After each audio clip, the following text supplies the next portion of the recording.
Hope you're doing good. Micah back with another video. Back here today, this Tuesday, March 26th. Also, since we still have not gotten no unveiling of any iPads, we are here to discuss the iPhone 15 Pro. Do we need it? Maybe this might become a series on the channel, the Do We Need It series, or the DWNI for short series, talking about the need for specific devices or how we have the current lineup for said devices. Do we need every single device in that lineup? As we discussed yesterday on Monday, we discussed the Samsung Galaxy S24 Plus, and specifically, can we eliminate a model or two to allow for consumers to make a more scrutinized choice?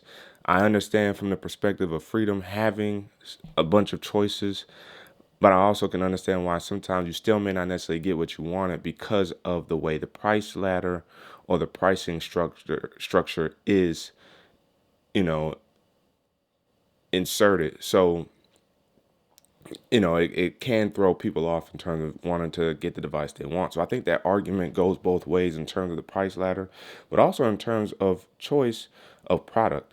And so with the iPhone 15 Pro, specifically with this small model, do we need it?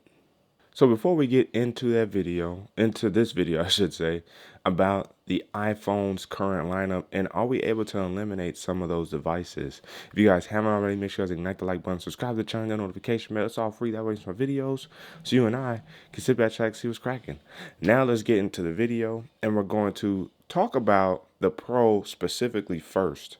I think we forget that despite the handability, as I like to call it, or the comfort in the hand of the device, the Pro model phone, whether it's the 6.1 inch or the 6.7 inch, is designed with professionals in mind in the photography and videography space. That's why you get an extra camera and why the cameras are so good, and why even Apple is now using their Pro series devices to shoot their own content. And so, yes, it's the latest and greatest. Us tech enthusiasts also enjoy using these phones, but handability wise, it doesn't really matter how big the Pro Max gets, because when you consider a lens alone, right? This is my Sony 85 Prime. Look at how big this is in comparison to the phone. And then when you couple that with an actual camera, this is just a camera, no phone technology, just a camera. Look at the package, right?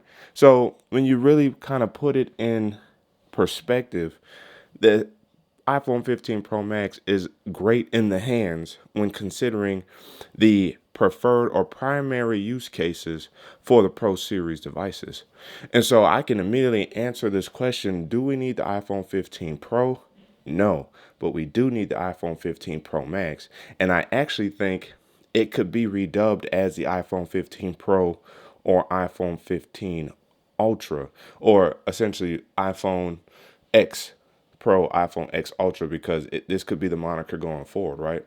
So I think the 6.1 inch can go, and they can keep the 6.7 inch, maybe even potentially shrink it to 6.6 to just shrink the real estate just a tad bit. But 6.7 is also still fine. And so I think that immediately releases one device right there, which is this 6.1 inch size model, keeping the 6.7 inch and actually renaming that one the iPhone 15 Pro or iPhone X Pro or iPhone X Ultra. Now, if we rewind a little bit, if we actually put the Pro to the side, we know that Apple also releases the iPhone 15 and iPhone 15 Plus. Now, this was a doozy for me because to me, I don't see the real point with the iPhone 15 and 15 Plus. It's really just so they can maintain the ProMotion displays on the Pro models and not necessarily bring them to the 15 and the 15 Plus. But let's go with the iPhone 15 Pro becoming the iPhone 15 Ultra. All right, we're just going to use 15 as a moniker. Let's say that the 6.7 inch is now the only existing model, and that is the iPhone 15 Ultra. Well, what they could do then is release, get rid of the iPhone 15 Plus, maintain the iPhone 15, and rename that as the iPhone 15 SE or iPhone SE. Yes, you heard it here. We don't need the 15 and 15 Plus. Now, you could argue you could increase the size of the iPhone 15 SE or iPhone SE to like the more 6.3 to 6.5, 6.6 inch size.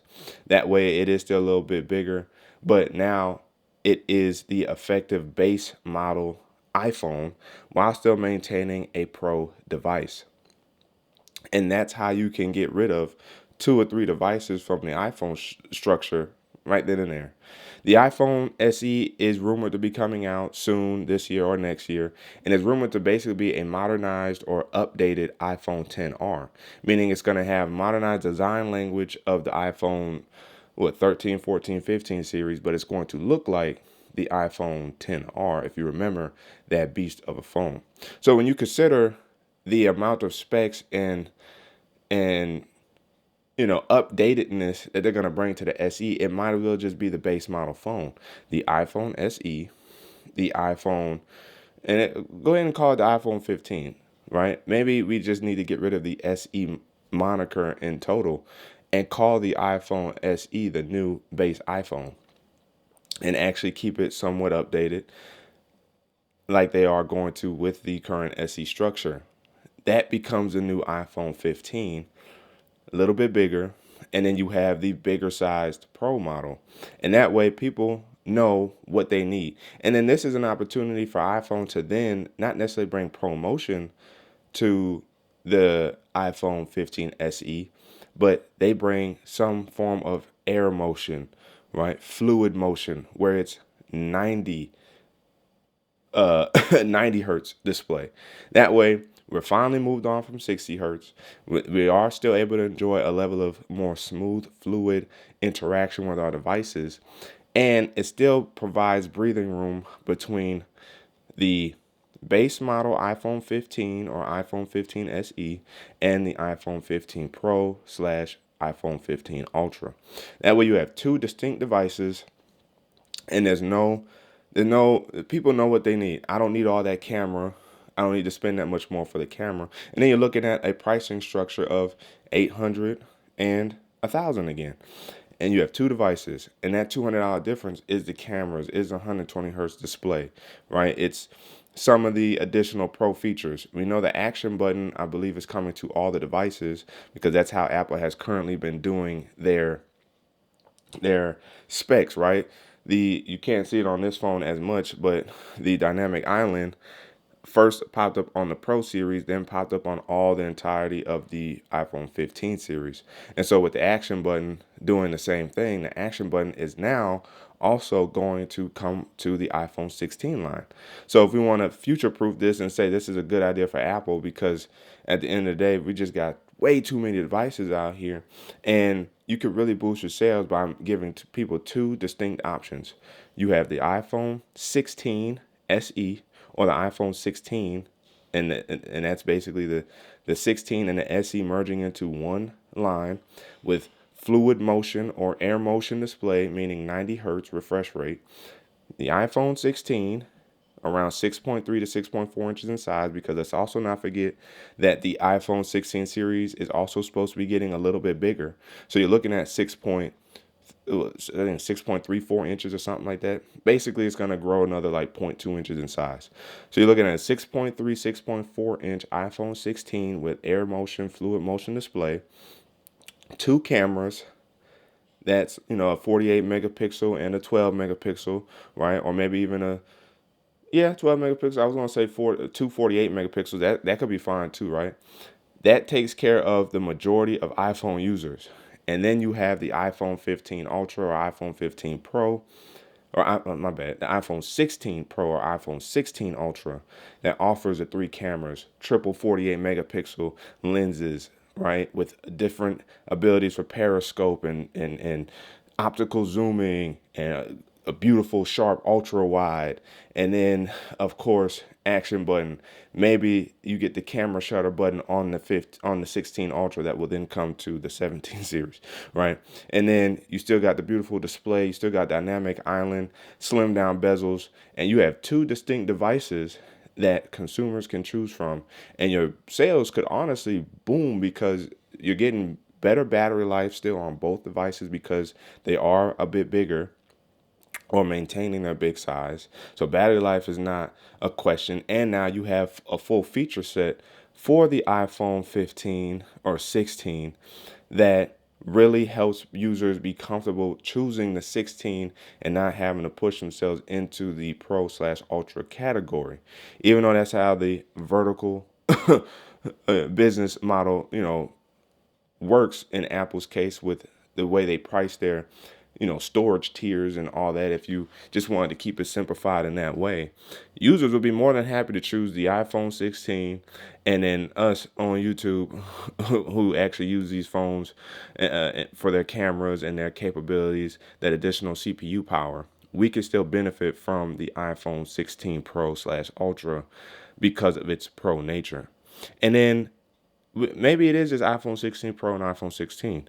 We don't have an Ultra model. We don't need a third model. I think that's a great way to simplify the consumer's choice in their iPhone with just two models, cutting out a lot of that other fluff. Plain and simple. And so I think you can eliminate 5 devices down to 2 by just combining a lot of those little things into one. And that's how you get an iPhone 16 Pro at 6.7 inches and an iPhone 16 at 6.3, 6.4 inches with subtle improvements that make it worth purchasing for the average consumer.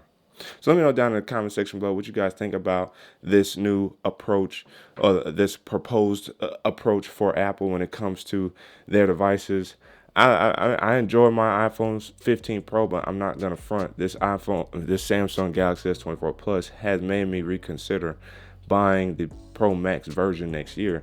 But I would love if the pricing structure and the phone structure gets revamped this year and we kind of get a reset balance at that $1,000 tier point, and it is a 6.7 inch Pro model. That would be absolutely phenomenal. No more Max, no more 15, no more Plus model, no more SE, just 2 iPhones for people to choose from. That simplifies it for everybody, including Apple, because now they also somewhat save manufacturing costs for having to develop so many iPhones. But again, the comment section is open for discussion for you guys' thoughts down below. But again, as always, if you guys haven't already, make sure to ignite the like button, subscribe to the channel, hit the notification bell. That's all free. That makes my videos, so you and I can sit back, relax, see what's cracking. But your man Micah signing out until the next video. I might even do an updated what's on my iPhone 15 Pro. I changed my look, you know what I mean? Wait for it.